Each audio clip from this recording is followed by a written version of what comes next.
Hello दोस्तों, मेरा नाम है विनीत और मैं आपका स्वागत करता हूं मेरे चैनल यू एंड मी के अंदर। दोस्तों, जैसा कि आप जानते हैं कि हमारी हर वीडियो के माध्यम से आपको कोई ना कोई इन्फॉर्मेशन देने की कोशिश करते हैं। इस वीडियो के माध्यम से हम आपको बताएंगे कि कौन कौन से ऐसे कार्य होते हैं जो हमें एकादशी के दिन नहीं करने चाहिए।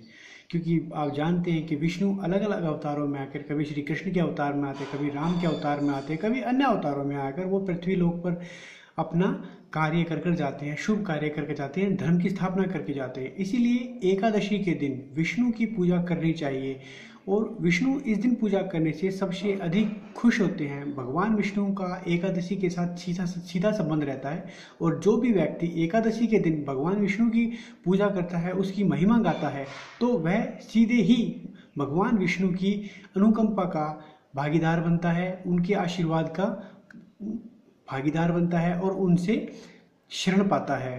तो एकादशी के ऐसे कौन कौन से कार्य हैं जो कि अगर यदि आप नहीं करेंगे तो भगवान विष्णु की आप पर असीम अनुकंपा होगी। आइए हम आपको बताते हैं कि वे कौन कौन से कार्य हैं जो आपको एकादशी के दिन नहीं करने चाहिए।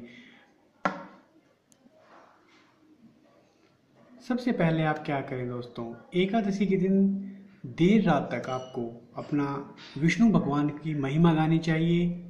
घी का दिया जलाएं अपने मंदिर के पास में और वहाँ पर बैठकर भगवान श्री विष्णु जी का, नारायण जी की आरती करें, उनका पाठ करें, उनकी महिमाओं का गुणगान करें, उनके विभिन्न अवतारों के गुणगान करें। इससे भगवान विष्णु अधिक प्रसन्न होते हैं और आपको अपनी कृपा, आपको अपना आशीर्वाद प्रदान करते हैं और आपके बिगड़े हुए कामों को बनाते हैं।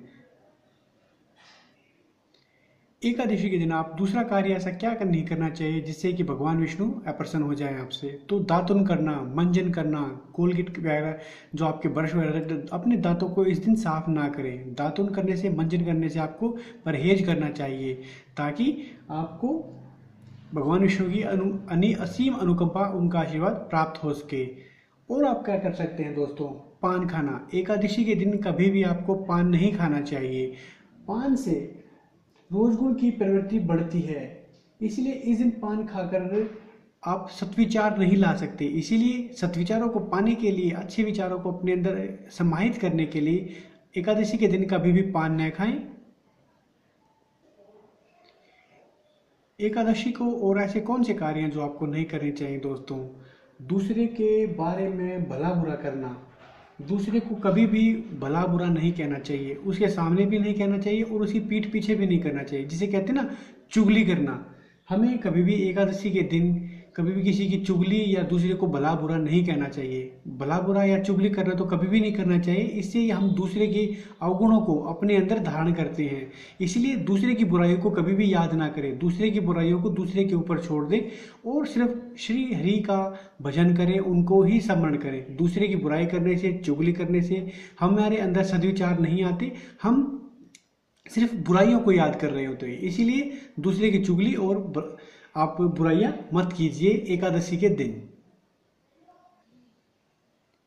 और ऐसे कौन कौन से कार्य हैं जिनको आपको एकादशी के दिन नहीं करना चाहिए।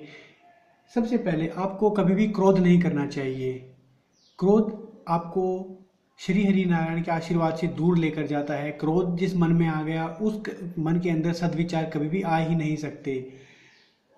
हिंसा करना, लड़ाई करना, ये सब बंद होना चाहिए। एकादशी को आपको नहीं करना चाहिए। चोरी करना, जुआ खेलना, ये सब बुरी आदतें होती हैं। इसलिए एकादशी के दिन क्रोध करना, जुआ खेलना, चोरी करना, ये सब नहीं करना चाहिए। हिंसक नहीं करना चाहिए। आपके मन इनसे बहुत दूर होने चाहिए ताकि आप सिर्फ, आपका सारा का सारा ध्यान श्री हरि नारायण के चरणों में रहना चाहिए और उन्हीं के ही अलग अलग अवतारों का गुणगान आपके मन में होना चाहिए ताकि आपको श्री हरि की असीम अनुकंपा प्राप्त हो सके, उसका आशीर्वाद प्राप्त हो सके।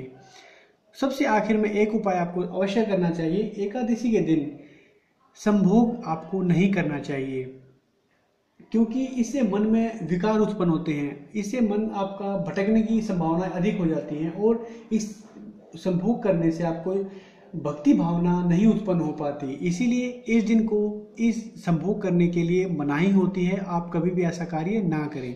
तो एकादशी के दिन हमने आपको एक कुछ छोटे छोटे कार्य बताए हैं जिनको आपको नहीं करना चाहिए ताकि आप श्री हरि का आशीर्वाद प्राप्त कर सकें। सिर्फ श्री हरि का गुणगान करें और मन में अच्छे विचार लाएं, सद्विचार लाएं। इस वीडियो को और भी लोगों तक पहुंचाने के लिए हमारे चैनल से जुड़े रहिए आप, और हमारी वीडियो को ज़्यादा से ज़्यादा लाइक कीजिए, शेयर कीजिए और सब्सक्राइब करना बिल्कुल ना भूलें। यदि आपका कोई सवाल है या सुझाव देना चाहते हैं तो नीचे कमेंट बॉक्स में आप अपने सुझाव को आप हमें छोड़ सकते हैं। हम आपके सवालों का और सुझाव का इंतजार करेंगे। धन्यवाद।